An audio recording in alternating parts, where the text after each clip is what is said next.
Unit number 3, विद्युत धारा का चुंबकीय प्रभाव तथा चुंबकत्व। अब कहानी ये थी, चैप्टर नंबर 9 बनाया हुआ है हमारा धारामापी, एमीटर तथा वोल्टमीटर। धारामापी धारा को नापता है, वोल्ट एमीटर विधारा को नापता है, वोल्टमीटर विभव को या पोटेंशियल को नापता है, वोल्टेज को। और ये धारामापी है ना, वो विभव को भी नापता है और धारा को भी नापता है, दोनों चीजों को नापता है। ये आगे पढ़ाएंगे, इन्हें चेंज करेंगे, इसी चैप्टर में चेंज करेंगे।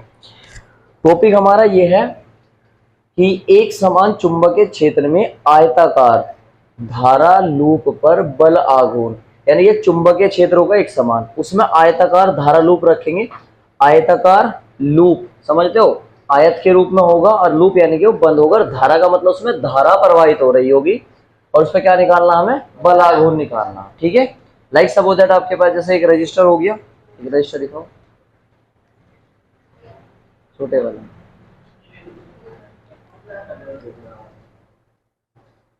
देखो जैसे ये रजिस्टर है, ये एक आयत के फॉर्म में है। ठीक है, हम क्या करेंगे, समझना चैप्टर का कंसेप्ट क्या है, इस डेरिवेशन का कंसेप्ट क्या है। अब ये हो गया, एक वायर यहाँ ले लीजिए आप, एक वायर को ऐसे मोड़ दो, एक वायर ये होगी, एक ये होगी, एक ये होगी, 4 लंबाई होगी ना।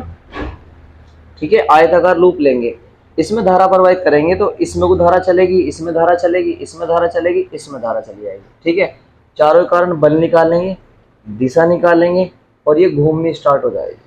ठीक है, करते हैं। देखो अकॉर्डिंग टू क्वेश्चन हम क्या ले रहे हैं, एक समान चुंबक क्षेत्र में आयताकार धारा लूप। तो हमने आयताकार एक लूप बना लिया,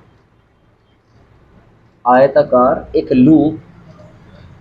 और आयत क्या होती है, जिसमें लंबाई और चौड़ाई आमने सामने क्या होती है, भुजाएं बराबर होती है उसमें।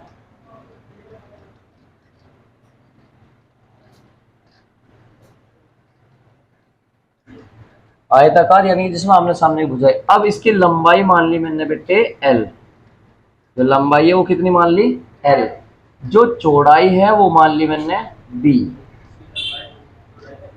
ठीक है, जितनी ये L होगी इतनी L होगी, जितनी ये B होगी इतनी ये B होगी चौड़ाई।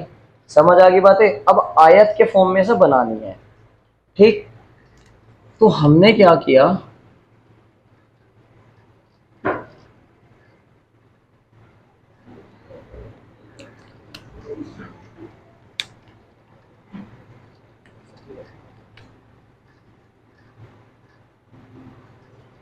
आयत ही है हमारे पास।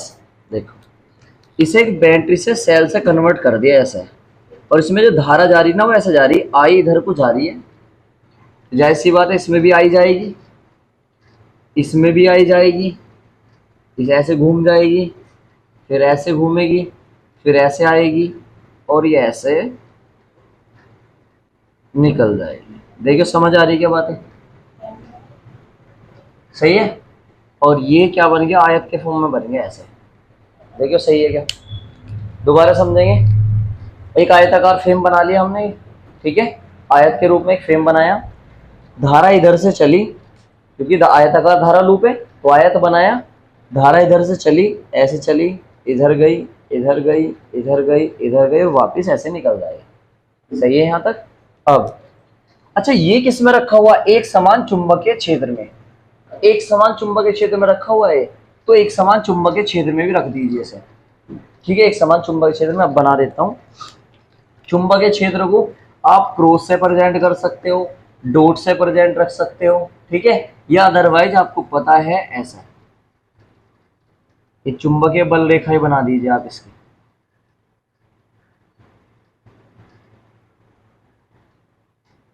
इस चुंबकीय बल रेखाओं में रखा हुआ है।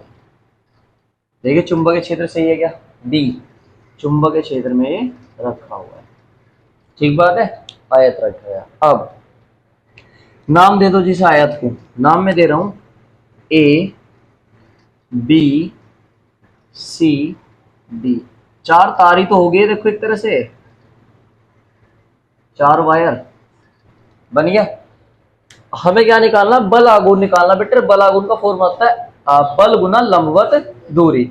लंबवत दूरी तो हम निकाल लेंगे बाद में, पहले बल निकाल लो। तो देखो तार ए बी के कारण बल निकल लेंगे, तार बी सी के कारण बल निकल लेंगे, तार CD के कारण बल निकालने या तार DA के कारण बल निकाल लेंगे। ठीक है, तो पहले बल की दिशा निकाल लो आप, बल की दिशा निकालो। देखो AC तार के कारण, AB तार की बात कर रहा हूं मैं, तो अंगूठा धारा की दिशा में, उंगलियां चुंबकीय क्षेत्र की ओर, तो हथेली के लंबवत अंदर की ओर क्या आएगा? बल। समझो बात को, बल कैसा आएगा? अंदर की ओर। तो इसका जो बल है वो कैसे जा रहा बेटे? अंदर की ओर। इसका जो बल है, ये बल ऐसे जा रहा, सही है। और उसे हमने नाम दे दिया तार AB के कारण बल F1। ठीक है, आगे चले, इसकी देखते हैं। अब देखो धारा भी इधर जा रही, चुंबकीय क्षेत्र भी इधर जा रहा, तो फ्लेमिंग का नियम तो लगेगा नहीं। किसका लगेगा? मैक्सवेल का पेचवर्क नियम। दोनों की दोनों उंगलियां लो ऐसे और पेचकस के रूप में घुमाइए इसको। ऐसे घुमाओगे, देखो जब ऐसे घुमा रहे हो आप, तो ये अंगूठा क्या बता रहा? बल की दिशा। देखो ये कैसे दिखा रहा? बल की दिशा अंदर की ओर, सही है। तो इसके बल की दिशा हम बना देते हैं। ये बल बता रहा है जी ऐसे, अंदर की ओर का निशान बना दिया हमने कुछ इस टाइप से, और ये हमने मान लिया F2। बताओ सही है क्या भाई यहाँ पर? ठीक है, धारा इसकी C से D जा रही है, तो अंगूठा धारा की दिशा में, उंगलियां चुंबकीय क्षेत्र की ओर। चुंबकीय क्षेत्र किधर है? उधर। हथेली के लंबवत बाहर की ओर बल। इसका बल कैसे आ रहा? बाहर की ओर। इसका जो बल आ रहा है, वो बल आ रहा है ऐसे,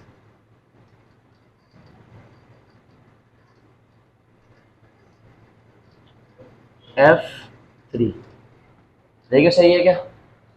ठीक है, इधर आ जाओ जी।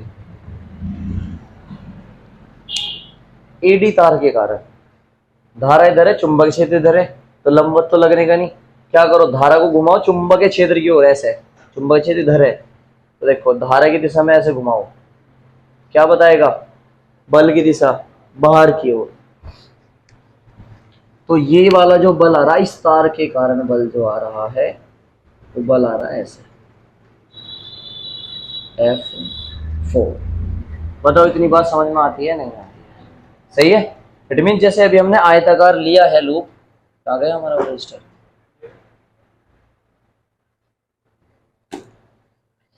सेम ये फेम है, ठीक है, समझ आ रहा है? एक येरी दिशा, एक येरी, एक येरी, एक येरी, तार बनेंगे ना 4 ये हमारे। इसे नाम बनाना चाहते हो आप बना लो। ये A हो जाएगा, ये A इधर ले लो आप, ABCD बनना ना फेम ऐसे। अब इस तार पर, इस वाले पर, बिंदु पर ध्यान देंगे, इस वाले पर बल लग रहा अंदर की ओर, ठीक, इस वाले पर लग रहा इधर की ओर, सही है। एक बल लग रहा ऊपर की ओर, एक बल लग रहा नीचे की ओर, तो देखो ऐसे रुक गया, सही है। तो ये गोल गोल किधर की ओर घूमेगा बताओ? इधर ही तो घूमेगा ना, बताओ, क्योंकि ये ऐसे घुमा रहा है, ऐसे घुमा रहा है। किस कारण घूम रहा है? केवल इस और इस बल के कारण घूम रहा, सही है। तो गोल गोल किस कारण घूम रहा? इसके कारण। समझ आ रही बात है? ये ऐसे घूमने स्टार्ट हो जाएगा ऐसे, ठीक है। और आयताकार जब जब धारा लूप ऐसे घूमेगा ना, इसी कारण धारामापी बनेगी हमारी, धारामापी बनेगी, यानी गैल्वेनोमीटर बनेगा। समझ आ गया कंसेप्ट? तो क्या है, अब जब ये ऐसे घूमा है, ऐसे थोड़ा सा ऐसे घूमा है, तो इसमें डिफ्लेक्शन आया होगा। समझने वाली बात है। पहली स्टेट क्या थी हमारी इसकी? जो पहली स्टेट थी, मान लीजिए वो ऐसे थी, पहली स्टेट ऐसे थी। अब जैसे ही यहाँ था, थोड़ा सा ऐसे घूमा होगा, ऐसे बल लगा इसको घूमा, तो अंदर अंदर देखिए इसका एंगल बना होगा, नहीं बना होगा, कुछ ना कुछ, क्योंकि पहले चुंबकीय क्षेत्र भी ऐसे जा रहा और ये भी ऐसे रख दिया। दोनों के बीच में तो देखो सिंपल ऐसे रखे हुए ये, लेकिन अब चुंबकीय क्षेत्र में जब ये घूमेगा तो कुछ भी अंदर जाएगा इसमें, अंदर ये ऐसे घूमेगा चुंबकीय क्षेत्र में, तो ये वैसे घूमेगा, ये अंदर घुस जाएगा ऐसे थोड़ा सा, ए इस टाइप से घूमेगा, नहीं घूमेगा, चुंबकीय क्षेत्र क्या होगा ऐसे, तल जो है तो यही रहेगा, और ये ऐसे घूमना स्टार्ट हो जाएगा, थोड़ा अंदर चला जाएगा इसमें, अंदर ऐसे क्रॉस होगा, नहीं होगा। तो ये कुछ डायग्राम बल लगाने पर आफ्टर दिस, इस बात के बाद ये डायग्राम हो कैसे जाएगा उससे सुनो। अब ये डायग्राम कैसे हो जाएगा? देखो जब बल लग गया तो हमारे पास चुंबकीय क्षेत्र ये रहा, एक समान चुंबकीय क्षेत्र है ये हमारा, ये डायग्राम ए था, ये डायग्राम बी। देखो अब थोड़ा फोकस करना, ये जो है वो ऐसे घूम गया, सही है, ये जो है वो ऐसे घूम गया, तो ऐसे घुमा लो, ये ऐसे घुमा लो, एक ही तो बात है, ठीक है। अब मैं से घुमा के रख देता, थोड़ा सा तिरछा, थोड़ा सा तिरछा रखना पड़ेगा। जब ये घूम गया तो देखो कुछ इस टाइप से,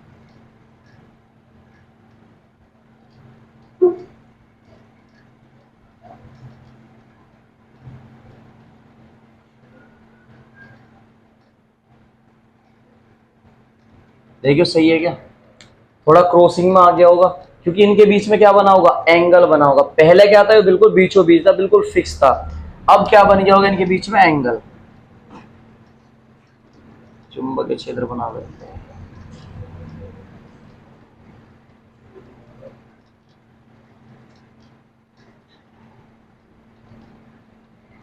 सही है, ऐसे घूम गया। अब पूरा डायग्राम प्लॉट कर देता हूं, तब क्लियर समझ में आ जाएगा क्या, कि सर इसके बीच में करंट ऐसे जा रही है आई, फिर ये ऐसे गई, ये ऐसे गई, ऐसे घूमी, ऐसे घूमी, ऐसे घूमी, और वापस यहां से इधर की ओर निकल आई। सही है, ये ऐसे चली गई होगी। अब मुझे एक चीज बता दो, पहले बिल्कुल सीधा था ये, अब जब ये ऐसे क्रॉस हुआ, ये सीधा वाला क्रॉस हुआ, तो इनके बीच में एक डिफ्लेक्शन लाइन नहीं आई होगी क्या, ये जो कि थीटा बना रही होगी चुंबकीय क्षेत्र इसके बीच में। बताओ, इसे समझो क्या, कि सर ये सीधा हो गया ऐसे, जब ये सीधा होगा, देखो ऐसे थोड़ा नीचे और सीधा होगा, तो बिल्कुल लाइन इस पे नहीं आ जाएगी क्या, बिल्कुल। चुंबकीय क्षेत्र और इस लूप के बीच कुछ तो एंगल बना है अंदर ही अंदर, जो मैंने अभी बताया, अंदर की ओर गया तो एंगल तो बना होगा। कौन, ये 3D को 2D में कन्वर्ट कर रहा हूं मैं, 3D को 2D में कन्वर्ट कर रहा, तो समझने की कोशिश करो। ये जो अंदर गया, ये बिल्कुल सीधा बन जाएगा, देखो इसे नीचे करो तो झुका तो बन जाएगा ऐसे।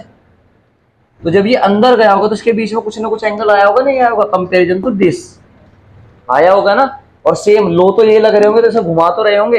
ये बना दीजिए यहाँ पर क्या, कि इसकी लेंथ हमारी क्या है, एल है, लेंथ हमारी एल है, और चौड़ाई कितनी है बेटे इसकी, बी, ब्रेथ है हमारी बी, सेम बी ये होगी, एल ये है तो एल ही ये होगी। अब ये जो पहले के कंपैरिजन ऑफ डिफ्लेक्शन आया है, इसको हमने मान ली लंबवत दूरी x, क्योंकि लंबवत दूरी अब यही है। फिर से समझने की कोशिश करें क्या, जब इन दोनों के बीच में ये चुंबकीय क्षेत्र था हमारा, अब ये इनके बीच में ऐसे बना नहीं बना, तो देखो इनके बीच में जो गैप बन दिखाई दे रहा है आप लोगों को, ये जो दिखाई दे रहा है ये वाला, ये क्या है, लंबवत दूरी तो है इनकी बीच में। ध्यान दो, ये तिरछी भुजा, ये तिरछी भुजा, खड़ी भुजा है नहीं है, तो ये क्या है, लंबवत दूरी।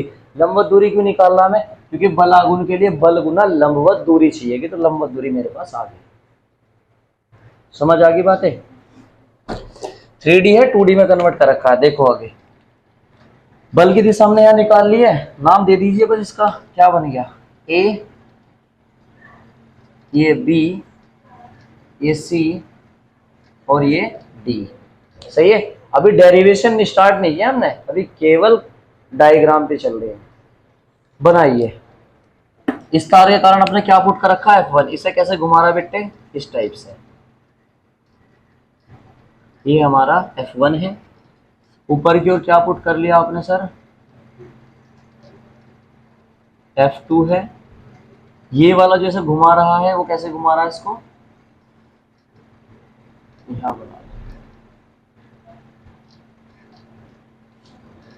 ये F3, और ये वाले भाई साहब कैसे घुमा रहे इसे, F। तो धारा लूप जो है वो केवल F1 और F3 के कारण घूम रहा है, इन दोनों के कारण नहीं घूम रहा है, ठीक है। और भी ध्यान देंगे, देखो ये क्लियर हो गया क्या, ये बताओ इससे डायग्राम कैसे हुआ, क्यों समझ आ गया, ए से बी बन गया, बोलो क्लियर। आगे देखते हैं, आ जाओ अब यहां पर, माना, लिखो माना किसी आयताकार धारा loop A B C D को एक समान चुंबकीय क्षेत्र B में रखा गया है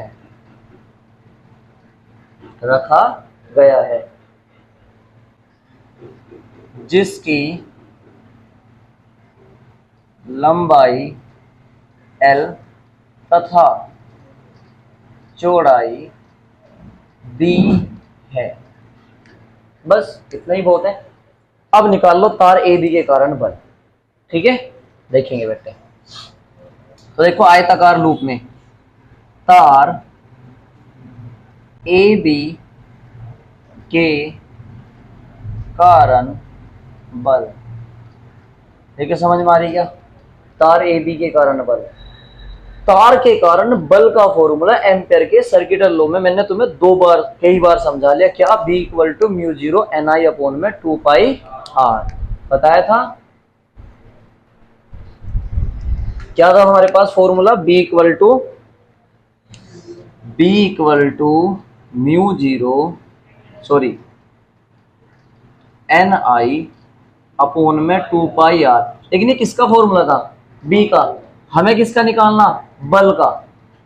हमें किसका निकालना? बल का।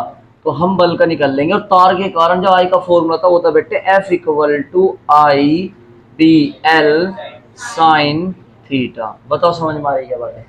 सही है। तार AB के कारण बल क्या मान रखा आपने? F1। धारा कितनी बह रही है बेटे इसमें? जितनी I है, I भी इसमें इतनी है, I इसमें, तो I तो I है। B चुंबकीय क्षेत्र यूनिफॉर्म है। L है इसका साइन थीटा चेक करेंगे। साइन थीटा I और B के बीच का होता है एंगल। I किधर है? ऊपर, और साइन थीटा इधर। देखो पहले दूसरा ये भी समझ लो, हम हर लो में ये लगा रहे बिंदु और चुंबकीय बल और चुंबकीय क्षेत्र के बीच में एंगल कितना आया हर कंडीशन में? 90 डिग्री। चाहे ये हो सब कुछ, चुंबकीय क्षेत्र में क्या आया? 90 डिग्री। थीटा कितना आ रहा बेटे आपके पास? थीटा आ रहा कितना? 90 डिग्री। रखेंगे यहाँ पर F1 equal to I B L sine 90।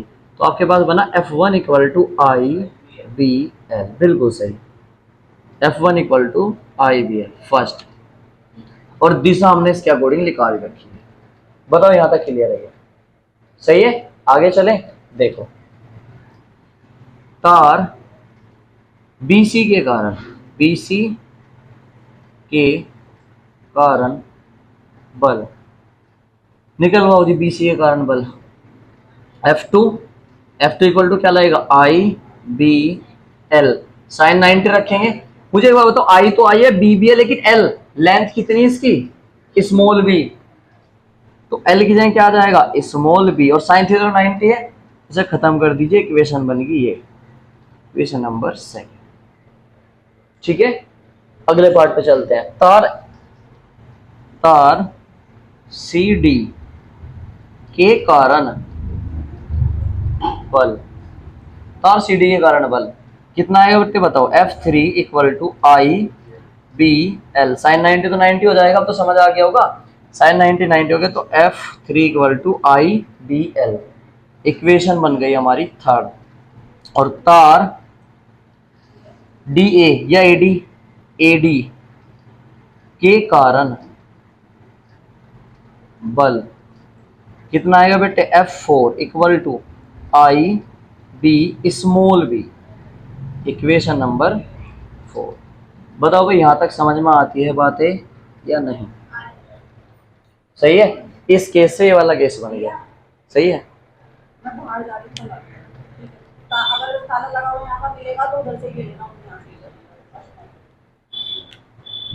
तो F1 F2 F3 F4 सही है। यहां तक हमारे पास बल आ गया। हमें निकालना बलागुण। और बलागुण क्या होता है? जब जब घूमने की बात होती है। और घूमना स्टार्ट हो चुका है हमारा, ये घूमना स्टार्ट हो चुका है। अब घूम भी रहा है और घूमना स्टार्ट हो भी चुका है। तो मुझे एक बात और बता दीजिए आप, बस यहाँ पर बल तो आ गया, बल घूम किसके कारण रहा? ये लूप घूम किसके कारण है? F1 F3 के। ध्यान देंगे बेटे, F1 अंदर की ओर है, अंदर की ओर घुमा रहा है, F3 से इधर की ओर घुमा रहा। इसके और इसके कारण तो घूम ही नहीं रहा है। ये ऊपर को खींच रहा है, नीचे खींच रहा है, तो एक दूसरे को निरस्त कर देंगे, टोटल बल निरस्त कर देंगे। घूम किसके कारण? इन दोनों के कारण, यानी कि टोटल बल क्या हुआ? इन दोनों के कारण। तो बल निकल जाएगा, लंबवत दूरी हो रही है हमारे पास, और बल आघूर्ण का फॉर्मूला लगाएंगे। करें स्टार्ट। देखो लाइन लिखेंगे ये बेटे थ्योरी वाली। चूंकि धारालु केवल बल F1 तथा F3 के कारण घूम रहा है, रोटेट कर रहा है, घूम रहा है, तथा बल F2 एंड F4 परिमाण में समान किंतु विपरीत दिशा में होने के कारण शून्य हो जाएंगे। बताओ समझ में आई क्या बात है?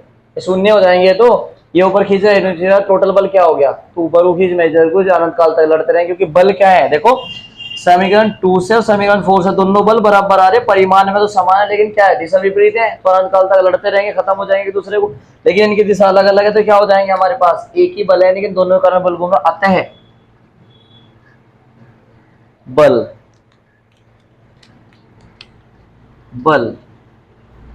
F1 equal to F3 equal to F equal to बन गया IBL। ये हमारे पास प्योर फॉर्मूला आया किसका? बल का। यहां तक बातें समझ में आती है?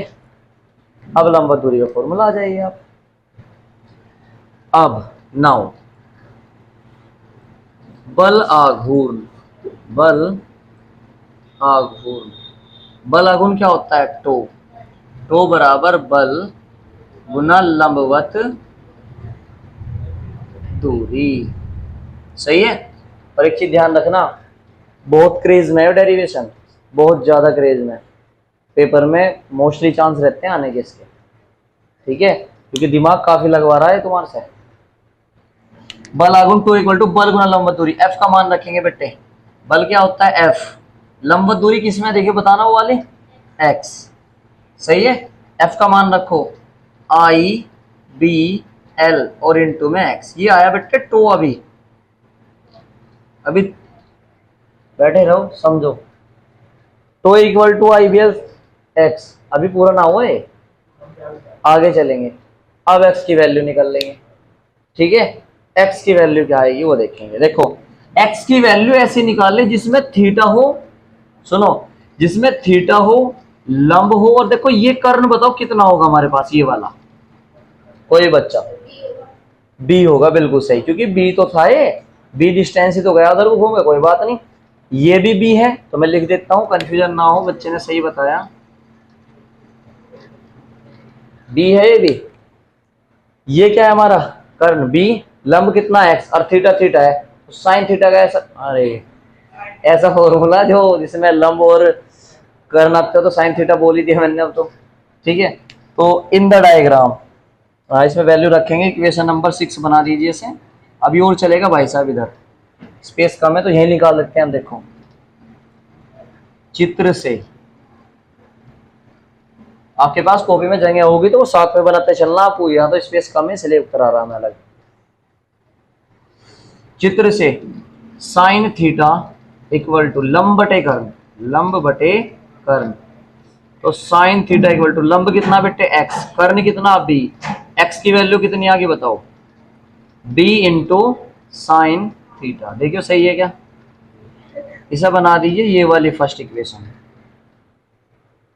ठीक है, एक्स की वैल्यू पुट करो इसमें, एक्स की वैल्यू पुट करते हैं इस वाले इक्वेशन में।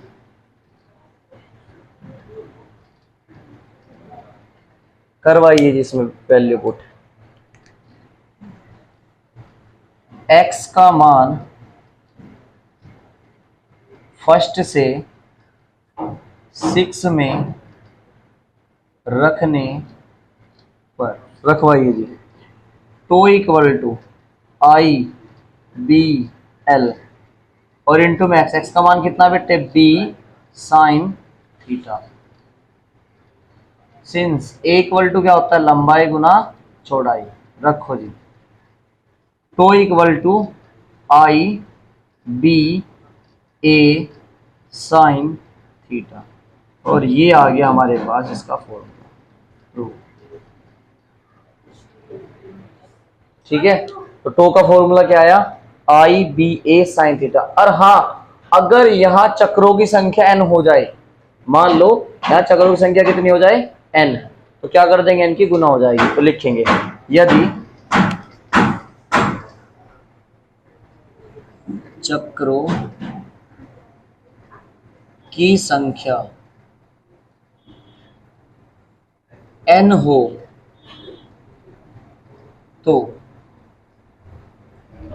तो शायद tau equal to N I A B sine theta, tau equal to N I A B sine theta, और ये बिल्कुल प्रूफ है। ठीक है, और कभी कभी ये भी आ जाता है tau equal to M B sine theta. अब इन्हों एम क्या बन जाएगा ये, तो अभी मैंने चुंबकीय द्विध्रुव नहीं पढ़ाया आपको, अभी चुंबकीय द्विध्रुव नहीं पढ़ाया, बाद में पढ़ाएंगे, लेकिन सुन लो उसे भी क्योंकि यहाँ पे है उसका जिक्र। आपने इलेक्ट्रिक पढ़ा था, विद्युत द्विध्रुव पढ़ा था, क्या पढ़ा था बेटे P equal to q into में 2L पढ़ा था। यहाँ क्या पढ़ रहे हैं चुंबकीय द्विध्रुव, चुंबकीय द्विध्रुव होता है M इक्वल टू, क्योंकि पहले इस पे क्या आएगा I, क्योंकि चुंबक में चलता है 2L की जगह हर जगह में क्या लिखवा रहा आपको क्षेत्रफल, तो I इंटू A, और ये बन जाता है हमारा चुंबकीय द्विध्रुव आघूर्ण। और यहाँ पर अगर चक्रों की संख्या n होगी तो n भी लगा दें, यानी कि m इक्वल टू होता है n आई है, इसे बोलते हैं चुंबकीय द्विध्रुव आघूर्ण, चुंबकीय द्विध्रुव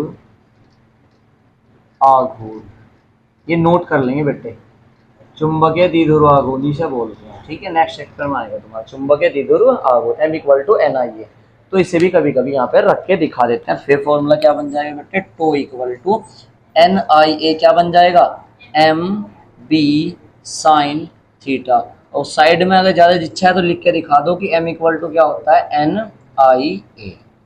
ठीक है, और यहाँ इसका पूरा प्रूव्ड दे दीजिए आप जो भी है, तो यहाँ से हटा के आप यहाँ बना दो, यहाँ भी इसका प्रूफ था, वैसे अगर ये आ रहा तो यहाँ तक प्रूफ कर दो, ये आ रहा तो यहाँ तक। अगर टो मैक्सिमम की बात करें तो क्या आएगा बेटे, ये बताओ, साइन थीटा की वैल्यू कितनी हो जाएगी 90, tau maximum equal to I B A बन जाएगा। ठीक है, फिर साइन 90 खत्म हो जाता है। ठीक है, अब अगर ये समझ आ गया तो इसी के अकॉर्डिंग हमारे पास धारामापी चलेगी, और धारामापी दो प्रकार की होती है, वैसे धारामापी एक ही होती है, लेकिन उसके दो सिस्टम आते हैं, क्या चल कुंडल धारामापी और किलकित कुंडल धारामापी, उन दोनों में से एक कवर कर लीजिए आप, बहुत थ्योरेटिकल है, कंसेप्ट इसी पे चलेगा। थोड़ा सा मैं हल्का सा रिवाइज कर देता हूँ, क्या है सुनो, ये लूप है, ऐसे ही लूप है, ऊपर की ओर लगा रहता है फोस्कर ब्रांच की पत्ती, उसमें एक थ्योरेटिकल है, आपको खुद बनाना है, मैं तो बस आपको समझा रहा हूँ। तो ऊपर लगा होता है फोस्कर ब्रांच की पत्ती और नीचे लगा होता है स्प्रिंग, क्या लगा होता है स्प्रिंग। तो जब ये ऐसे गोल गोल घूमेगी, समझना, जब ये गोल गोल घूमेगी ऐसे, तो ऊपर वाला जो नीचे वाला जो स्प्रिंग है वो क्या होगा, इसका अपोजिट घुमाना चाहेगा, क्योंकि स्प्रिंग क्या करता है अपोजिट घुमाना चाहता है। तो ये तो घुमाता है ऊपर की ओर, स्प्रिंग क्या घुमाता है दूसरी ओर, समझ आ रही है। ऊपर क्या हो गया हमारा बल आघूर्ण, और नीचे क्या हो गया मरोड़ बोलते हैं, सब मरोड़ बोलते हैं ना हिंदी में, मरोड़, तो मरोड़ दृढ़ता गुणांक बोलते हैं उसे, मरोड़ दृढ़ता गुणांक बोलते हैं। और जब ये और ये बराबर हो जाएगा तब जाके हमारे पास सेंसिटिविटी निकलती है, धारा सुग्राहिता, वोल्टेज सुग्राहिता, और वो पेपर में आती है। ठीक है, चलिए फिलहाल इसे नोट करिए, बाकी चीजें बाद में बताता हूँ, करिए इसे नोट। हाँ भाई, तो अब सुनो, धारा सुग्राहित आएगी, अभी जैसे मैं बता रहा था ना, आप क्या पढ़ोगे चल कुंडल धारा में पढ़ेगा, थ्योरेटिकल है, स्वयं करनी है आपको, मैं भेज दूंगा आपको। सुनो, तो चल कुंडल धारामापी में क्या होता है, एक आयताकार लूप होता है, आयताकार लूप, जैसे कि आपने डब्बा मान लो, इंक की डब्बी, तो ये आयत के रूप में होती है। अब आयत के रूप में ऐसे देखो, जैसे कि डब्बा है, ठीक है, इस पर वायर लो, वायर लो और उसको ऐसे लपेट दो, देखो जब आप ऐसे लपेटोगे, ध्यान देना बेटे, जब ऐसे लपेटोगे यूं, फिर यूं, फिर यूं, फिर यूं, तो ये क्या बन जाएगा? आयताकार फ्रेम बन जाएगा। आयताकार फ्रेम ही तो बना। अब आयताकार फ्रेम में ऊपर लगाते हैं फोस्कर ब्रांच की पत्ती और उसमें लगा होता है मिरर यानी कि दर्पण, और नीचे लगा क्या होता है बेटे? नीचे लगा होता है स्प्रिंग। तो जब हम इसमें करंट फ्लो कराते हैं, ध्यान देना, जब इसमें करंट फ्लो कराते हैं तो ये गोल गोल घूमेगी। अभी हमने प्रूफ करा गोल गोल घूमे, क्योंकि आयताकार बन गई शेप, आयताकार बनी तो गोल गोल घूमेगी ऊपर की ओर। तो ये क्या है हमारे पास? बल आघूर्ण। और बल आघूर्ण का फॉर्मूला भी आपके पास क्या आया? Tau equal to N I A B sine theta. और जो एंगल होता है ना वो लंबवत चुंबक के क्षेत्र में रखते हैं। सुनो, एक चुंबक क्षेत्र इधर रखते हैं, एक चुंबक क्षेत्र इधर रखते हैं। चुंबक क्षेत्र हो गया इधर, चुंबक क्षेत्र ऐसे जा रहा और ये कोयल ऐसे रखे, तो दोनों के बीच में एंगल कितना हो गया? साइन 90। इट मींस थीटा हट जाता है यहाँ से। तो इक्वेशन बनी हमारे पास बल आघूर्ण tau equal to N I A B sine theta. समझ आ रही? इसका जो डेरिवेशन है वो बता रहा मैं आपको, थ्योरी आपको खुद लिखनी है। फिर जब ये ऊपर ऐसे घूम रहा था, क्योंकि आयत के फॉर्म में बन गया, ऐसे आयत के रूप में ऐसे घूम रहा है, नीचे क्या लग रहा है? स्प्रिंग। और स्प्रिंग क्या करता है बेटे? इसे रिस्टोर करना चाहता है। रिस्टोर का मतलब समझते हो? पुनः उसी अवस्था में लाना चाहता है। उसे हिंदी में बोलते हैं प्रत्यानन बल। क्या बोलते हैं उसे? प्रत्यानन बल। सही है, प्रत्यानन बल। और इंग्लिश में क्या बोलते हैं? Restoring force. उससे जल्दी समझोगे रिस्टोर, हाँ जी वही करना चाह रहा वापिस, है ना? स्प्रिंग जो करना चाहता है वो जो होता है वो क्या होता है हमारे पास? तो रिस्टोरिंग, ऐसे लिखते हैं यहाँ पर आर ई, तो रिस्टोरिंग। वो होता है हमारा सी साई, सी साई। अब ये होता है हमारा मरोड़ दृढ़ता जो ऐसे घूम रही है, और ये होती है हमारा विक्षेप। सी जो हमारा साई जो है साई, वो होता है विक्षेप। अब विक्षेप पता किस में आएगा? उस मिरर में, जब वो ऐसे गोल गोल घूम रहा है, इधर घूम रहा, तो वो क्या आएगा तुम्हारे पास बेटे? वो आएगा विक्षेप। विक्षेप होता है डिफ्लेक्शन। ठीक है, तो ये दोनों क्या हो जाएंगे? ये भी टो के बराबर है, ये भी टो के बराबर है। जिस कंडीशन में ये ऐसे घूमना स्टार्ट कर रही, वो ऐसे घुमाना स्टार्ट कर रही, दोनों क्या हो जाएंगे? बराबर।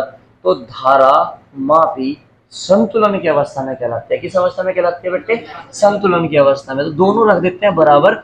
It means C psi equal to N I A B. समझ आ रही है बातें? यहां से आप आई की वैल्यू निकाल सकते हो, साई की वैल्यू निकाल सकते हो, सी की वैल्यू निकाल सकते हो। ठीक है, फिलहाल हम आई की वैल्यू निकाल देते हैं यहाँ से। तो आई की वैल्यू निकल जाएगी I equal to C psi upon N A B.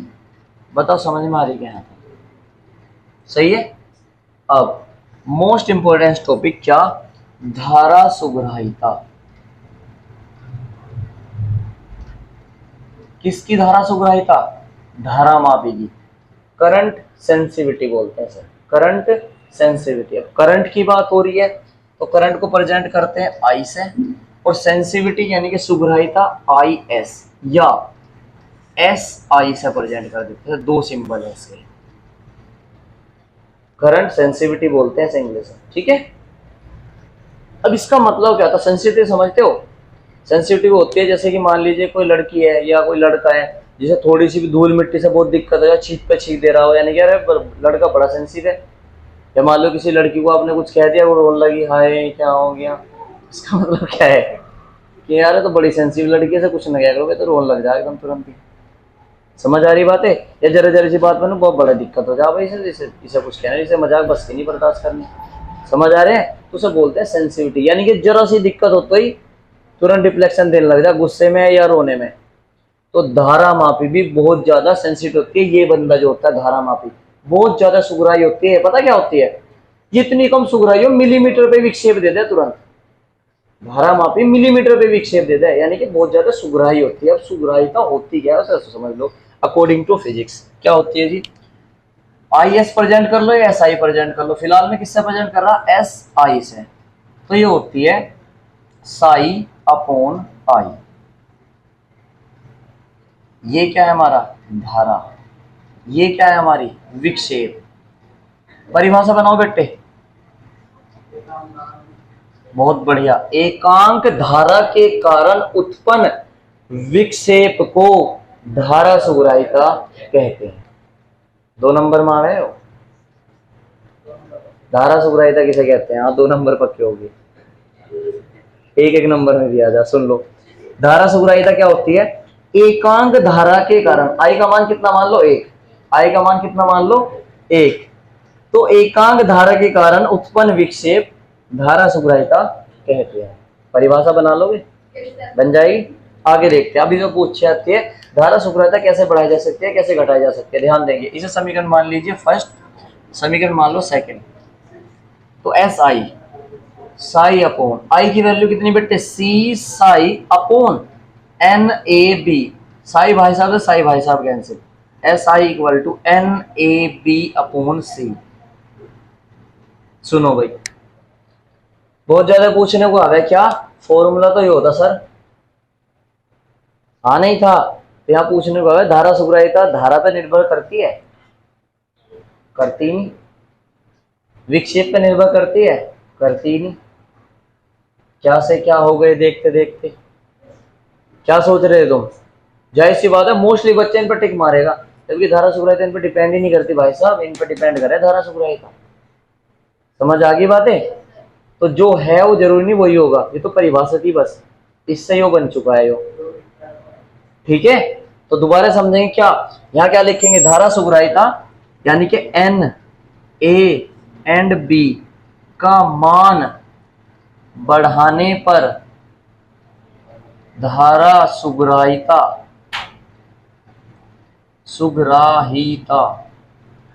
बढ़ती है और घटाने पर घटेगी, ये होगी धारा सुग्राहिता।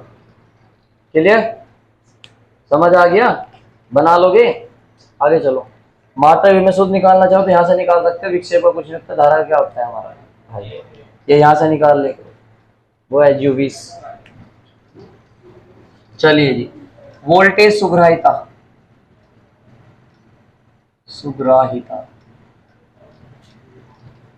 सुनना, अगर आपके पास चल कुंडल धारा मापी लिखने को आ रही ना, तो वहां ये धारा सुग्राहिता वोल्टेज सुग्राहिता भी लिखने को आ रही, ये भी खुद ही लिखनी है वहां पे नीचे, वो थियोरेटिकल भी है डेरिवेशन भी।